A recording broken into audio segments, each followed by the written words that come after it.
Hi, everybody.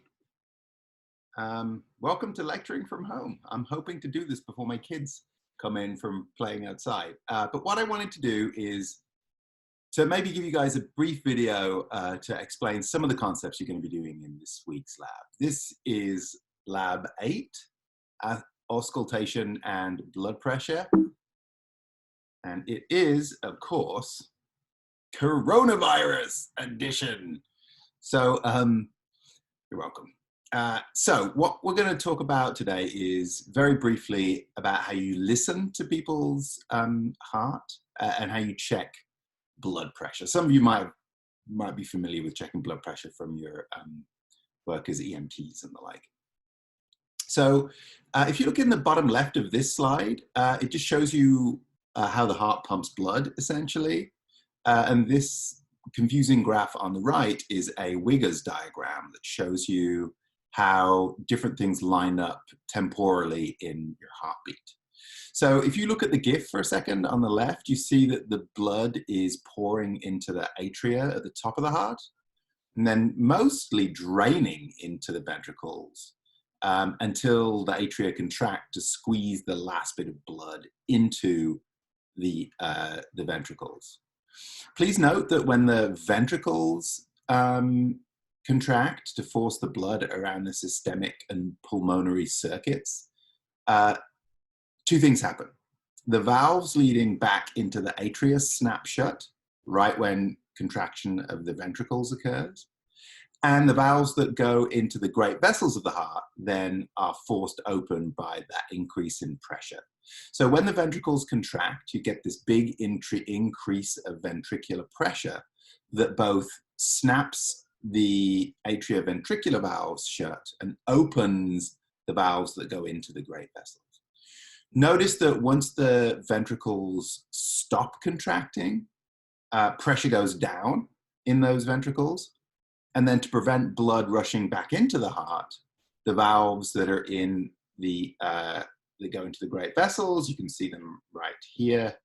I'm indicating them with the mouse, then snap shut.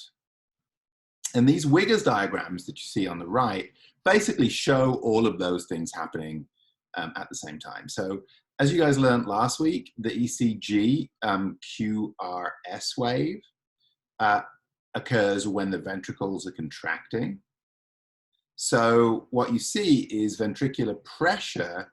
If you follow along what's happening here, it goes up a little bit as the atria are sort of squeezing blood in there. But look at what happens as soon as the QRS wave occurs. You get this massive increase in ventricular pressure that then drops off at the T wave, which remember is the repolarization of the ventricles. And notice at the very bottom here, you see the lub and the dub sounds of your heartbeat, systole being, of course, ventricular contraction. The first lub is the closing of the atrioventricular valves, as you can see on the left right there.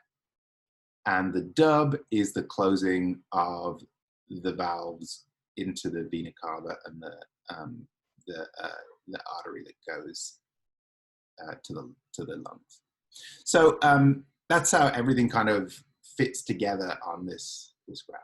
And when you're listening to a heartbeat, of course, you're literally listening to the physical vibration of the heart valves and the heart tissue that's caused by those pressure changes. What's interesting is that if you're actually auscultating the heart sounds, which just means you're listening to them, if you put the stethoscope at different places on the chest, you can see that the yellow location here represents the tricuspid valve here. You can actually listen to that valve in isolation. You can do the same thing with all the 4 heart valves. And you can kind of count your way down the ribs in order to figure out where those places are in the heart. So of course, you're not going to listen to heart sounds today, unfortunately, because you're all at home. But you are going to look at how blood pressure is measured. And I just want to go over that for a brief second to make sure that you understand how measuring blood pressure works. So of course, blood pressure is measured in the upper arm. So what you're really recording when you record blood pressure in this way is blood pressure in the brachial artery, the one running through the main artery running through your arm. And so what actually happens when you have a blood pressure cuff hooked on you is this. You get a blood pressure cuff wrapped around your upper arm, and then you increase pressure by pumping that thing up so it squeezes the patient's arm.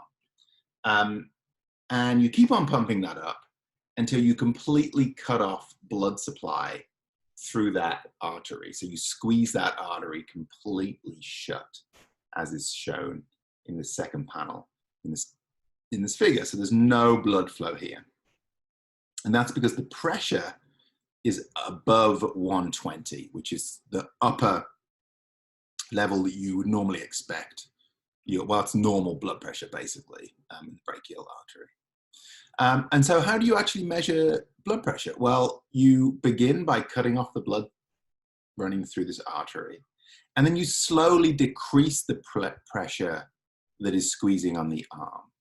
And if you think about what happens, right, if you are blocking blood supply through your arm and you slowly release the pressure, the second you get below what the blood pressure in that artery is, you're going to start to allow blood to squeeze its way through your arm again. And when that occurs, you can hear it. So when there's no blood flow, you can't hear anything. When you put a stethoscope right at the bottom of the cuff, once blood starts squirting through this artery, you can hear that, because blood makes a noise when it's sort of squirting through this artery that you just release the pressure enough to allow it to do. Those sounds that you hear, they kind of sound like whoosh, whoosh, whoosh, whoosh. You'll hear those when you do the lab today. And those are actually called Korotkov sounds. They're named after the Russian guy who figured out this way of taking blood pressure.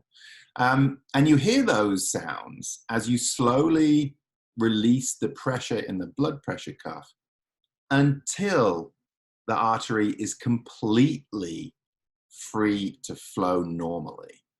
And so the way that nurses and doctors take your blood pressure is they basically cut off all the blood supply in your arm. They release the pressure until you can just start to hear blood squirt through that artery. You write down that pressure. That's your systolic pressure. And you keep releasing pressure until you can't hear any sounds anymore. And that's your diastolic pressure.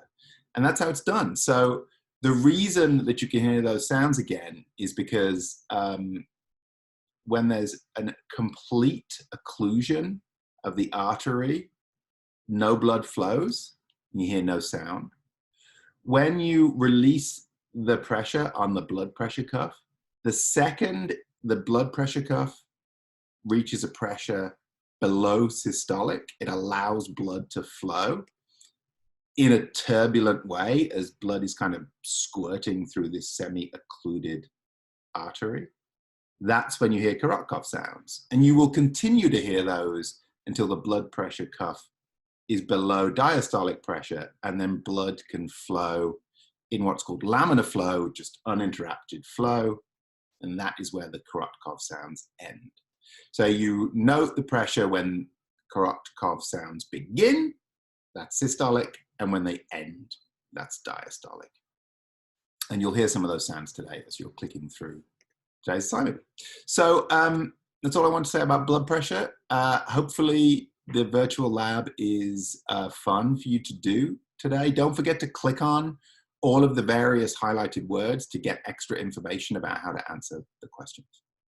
All right, I hope you guys are doing well, and I'm going to record the other video about reflexes. Okay, thanks for watching.